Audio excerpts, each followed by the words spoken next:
There's one golden rule drilled into everyone's mind from day one in Jiu-Jitsu, and that is position before submission. Pass the guard, stabilize or advance your position, and then work your way towards the submission. So is this another video about how to pass guard, remaining focused on gaining position first? No, Neo. I'm trying to tell you that when you're ready, you won't have to. Instead of remaining solely focused on improving position when we're passing guard, what if we also threaten the submission?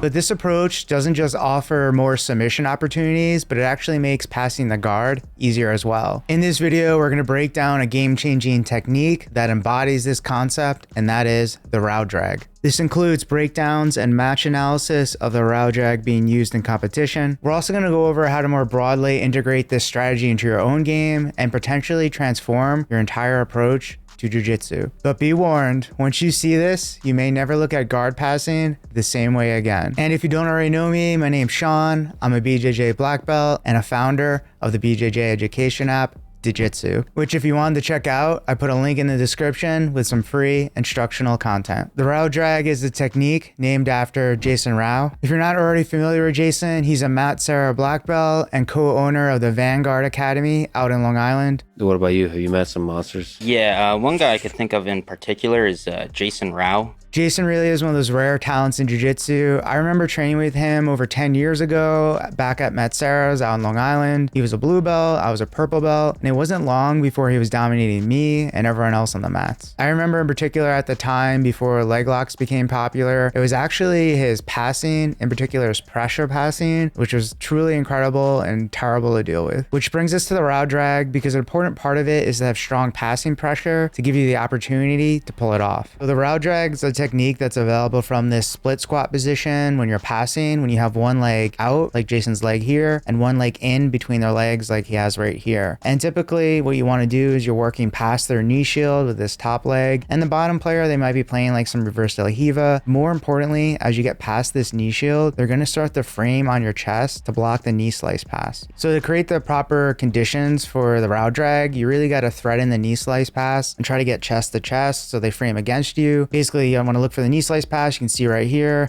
Jason Rau, he goes chest to chest right here, and he finishes the pass. So what the person does on bottom to block that knee slice is that they push with that top arm on the far shoulder to prevent the person from sliding through and getting down to chest. We're going to get into later how to get to this position, how to deal with the knee shield, and other tips that Jason recommends. But first, let's get to the Rau Drag itself. As Vinny goes to push into me, I'm going to look to take advantage by controlling the arm and grabbing a C grip on the wrist. So 1, 2, like this. Now, as I put weight into him, I pop his arm off and convert this into an underhook. This is not going to work unless I'm putting weight into my partner. So if I'm way back here and Vinny is framing on me and I try to pop this, it's not going to work. So I have to get to a position where as I'm passing, I can put weight into this hand, pop the arm off, and now convert it to an underhook. So the hand positioning went by really quick, but Joseph Chen posted this photo recently, and I think it's a great example. You see the top arm, there's a C grip there, and that's the hand that's gonna push it across or basically drag it across. And then the other hand, it goes underneath, and that's your underhook. The beauty of the Rau Drag is that it doesn't just clear that top side frame, but it also gives you the underhook on the far side. So it puts you in the position for all sorts of submission attempts. For example, here's a Kimura back take Jason likes directly off the Rau Drag. He starts to frame, pop the arm off, sit over his head. Wrist inside, lock the Kimura, keeping my wrist and elbow nice and tight like this. So he can never get his elbow inside of my elbow. Now as I fall, my leg comes out, he starts to turn in, my knee stays in this position, and I tuck my left elbow inside, making it difficult for him to come on top. As he comes up, this hook comes in, now I sit up. If I try to take the back from here, I'm too far away, I need better chest to back contact. So I come up, underhook, now my chest is right on Vinny's back, seatbelt comes in, back heel on the hip, here's to scoot his hips out. Because of this back heel, it's difficult, my bottom leg can come through, and I take back control. Is the Rau Drag a technique already in your game, or is it something you're thinking about adding? Please comment below, I'm really interested. We're gonna take a few steps back now. We're gonna go into what Jason recommends to get into position to do this Rau Drag. The first thing we're gonna have to deal with, which is really annoying, is this knee shield. It's the top leg there. If that's in place, they're gonna be pushing with that leg, so there's no reason for them to have to expose that arm to push on your far shoulder. And Jason has a really efficient way of dealing with this knee shield. It's actually my favorite way as well. So right here, this top knee is right in my chest, almost like a knee shield. This hand's gonna go on my partner's hip. The other hand's gonna go underneath his knee. When I'm here, notice how my knee is turned in a little bit, so I'm constantly driving weight forward. I don't wanna be like this. If he goes to put any pressure into me, I'm gonna fall backwards right here. So I wanna make sure I'm turning my body this way. Now, when I go for this, I'm gonna rotate his hips in this direction. So in order to clear this knee shield, I wanna be able to get my elbow inside. But because of the position of his knee, it's very hard for me to bring my elbow over. So I'm just rotating his hips up to the ceiling. It's gonna allow me to pass that elbow inside and start to pass. So from here, I'm gonna rotate him up. As I do, my elbow passes inside, and now I connect my elbow to my leg, like this. So if Vinny goes to reclaim that knee position, it's difficult. I think of having my shoulder track his knee, so anytime he moves that leg, my shoulder is blocking that knee the whole time. So once you get that inside position with your elbow and you're blocking that knee shield, now you can start to threaten that knee slice pass, come chest to chest. And they should frame with that arm there to prevent the pass. But if they don't, then you can just continue to pressure and then finish the knee slice. Rotate him so his knees face the ceiling. As I do that, it gives me the chance to pass my elbow inside. Now I'm in a good position. Now all I have to do is beat his arms. I take this hand on the mat, I drop my knee all the way to the mat, and I walk this hand up. Now from here, as I go to pass, my right knee comes forward, and in one motion, I'm gonna push his head up as I drive my knee back to turn his knees in this direction. Now I've passed his guard. So to make all this stuff work, we have to get to this split squat position with the one leg out, one leg in. So let's go over some of the things Jason recommends to get to this position. So the first position we're going to go over is when the opponent is supine or on their back and they have inside position with both their legs hooking inside. And Jason's going to use leg pummeling to get to that split squat position. So for example, if I'm in Vinny's guard and he has 2 feet in the inside position, whether I'm on my knees or standing, this is going to give him a good opportunity to attack me. He can kick his leg through, start to enter on my legs, put me in single leg X guard, and I'm gonna be in trouble here. So we're gonna look to practice pummeling our legs inside so we can avoid that type of situation. So firstly, if he does have inside position with his feet, I wanna be able to properly pummel my leg out. So when he's here, if I just simply bring my heel to my butt like a standard pummel, this is not gonna work. I have to in some way push his hook down my leg so I can turn my knee in and apply weight with my shin on top of Vinny's shin. Now when I bring my heel to my butt, it's very, very hard for him to follow me. I can get one leg in, one leg out, and I can begin my work passing his guard. The next entry again is where the opponent on the bottom is supine or on their back, but in this case they don't have any hooks inside and their knees are up to the chest. My partner's laying on his back, his knees are to his chest. Someone's very much like this, it can be very difficult to kind of step a leg inside. His knees are so high, I can't really establish anything. So I'm gonna put a hand on the knee and a hand on the hip, and I'm gonna start to cut an angle like this. Now I'm forcing Vinny to react. As he goes to follow me, that gives me the opportunity to step my leg in the middle, and now I have one knee in, one knee out, ready to start my pass. And I have one more entry to share from Jason, this time where your opponent is playing seated guard. If Vinny is in a seated guard, like this. From here, I don't wanna just kind of step in and allow him to start to attack me from here. So I'm gonna take my lead leg forward, the same side hand is gonna post on his shoulder. Now from here, I'm gonna take a calculated step inside. As I do, I'm pushing his shoulders back so I can get into a one knee in, one knee out position, and now I can begin my guard passing. Against someone that's a little bit more skilled on bottom, oftentimes opponents will sit like this.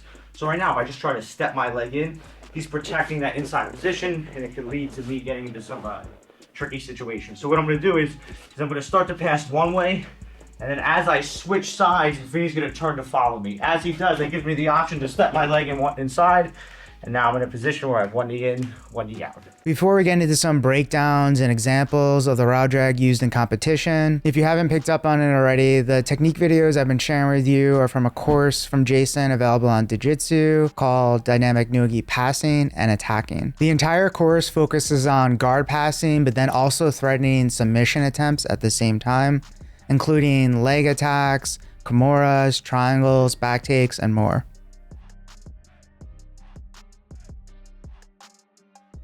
The full course is behind a paywall, but I wanted to share some of the things with you in this video. And if you wanted to support Jason and this channel, I put a link down below in the description. I also highly recommend Jason's Patreon, which has a ton of great content. You know, he also does Q&A, commentary, rolling footage, and technique of all sorts of things like leg attacks. If you're interested in that, I put a link down below as well. So the first match here we have is from the 2018 ADCC trials. We have Jason Rau here on the right. And after pulling guard and threading some submissions, he's able to get on top, and he's starting to put that heavy pressure we talked about earlier. See him trying to pin the knees together right here. He's going to work his chest up.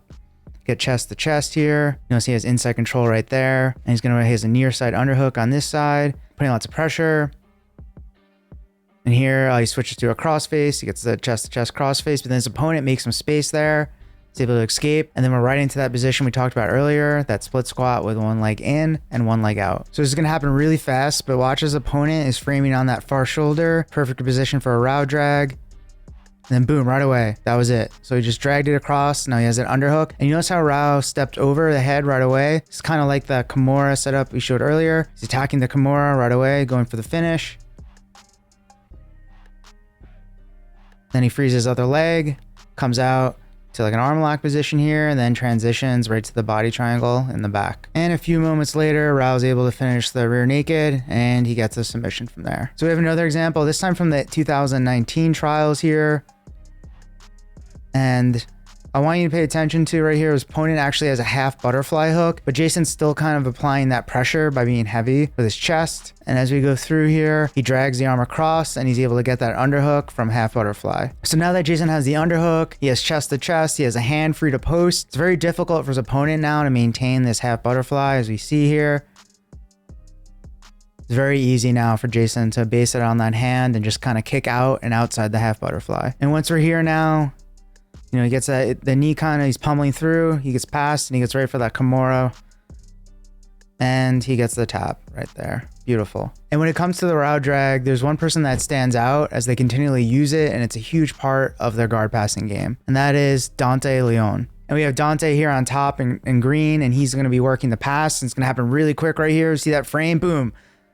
So fast, that Rau drag. And from here, you know, he didn't get like a Kimura setup or anything like that, but it cleared the frame. And notice how he's being really heavy here. He gets chest to chest. He gets that crossface. He gets a really strong, dominating half guard. One more time here, slow-mo. He has that frame. Now watch as Leon gets that C grip, pops the arm through, gets the underhook, knee through. Awesome. We have another example from Dante. He's on top here, and I watch as he transitions from close guard into that split squat position we talked about. He's going to start here. The guard opens. He controls the shins or the ankles, back steps through. And then he gets to that position right here. And now we're in the position there. His opponent's framing. He's driving the knee through. And there it goes. There's the Rau drag. He has the underhook. His opponent's able to just recover his knee barely. But that just like before, Dante's able to get chest to chest and secure a strong half guard position from there. And the whole sequence now at full speed. Gets the split squat. Rau drag. Gets the underhook. And secures half guard. And we have Dante here on top again. I just want you to see what it's like with his forward pressure and how much his opponent has to push on that shoulder. He's constantly driving forward, looking for that split squat. Yep, again, has the position. And he keeps creating pressure. You know, he has pass attempts as well, but it's that forward pressure that creates opportunities for the Rau drag because they're going to keep pushing away either with a knee shield or with that far side post there. In a couple seconds, there's another Rau drag. Again, happens really quickly. But what's interesting about this one is opponent, rather than trying to get flat to his back to avoid the Kimura, he's going to totally turn to his side and essentially turtle. So it happens right here, Rau drag. And notice how his opponent turned the other way. Maybe he's trying to Granby roll out here. Then here, Dante's attacking the arm lock. So that's another reaction you can get. Your opponent could instead completely go with it and turn towards you. And we're going to see a similar situation here. Dante has split squat. He's going to go for a Rau drag right here. And his opponent is going to turn down towards him. Very similar to before. And Dante, you know, has the arm there. He's going to look for kind of like an arm lock and then switch off to kind of like a back triangle there. One more time, we're going to watch this in full speed. It happens really, really fast. Push in, Rau drag, opponent turtles. And we get into that sequence there for the triangle. And like we talked about earlier, the dilemma is between the knee slice and the Rau drag. So Dante here on top, he also has a good knee slice. So we're gonna see a good example of that right here. The thing I love about Majid Hage is he's always wearing this very almost casual looking swim trunks and t-shirt combo, old school 80cc style. Oh, Dante, big though. knee cut by Dante. Great. Right around. Great timing from Dante. Drops off, locks up the triangle. This is trouble here for Majid. Dante may want to switch straight to the arm. Oh, and Majid taps. So like you saw there, if they don't frame and you can't do the Rau drag, you can still look for the knee slice, and you end up in a very similar position sometimes if you get that underhook, just like Leon did in that sequence. And you can see him here. He has an underhook just like he would have if he did the Rau drag. The Rau drag is a huge part of Dante Leon's game. Like honestly, you can just open up any of his matches and you'll probably see him going for it. He might not always get it, but he's always threatening it and using it in combination with other passing attempts. To prove my point, here's a quick supercut of Dante Leon going for the Rau drag.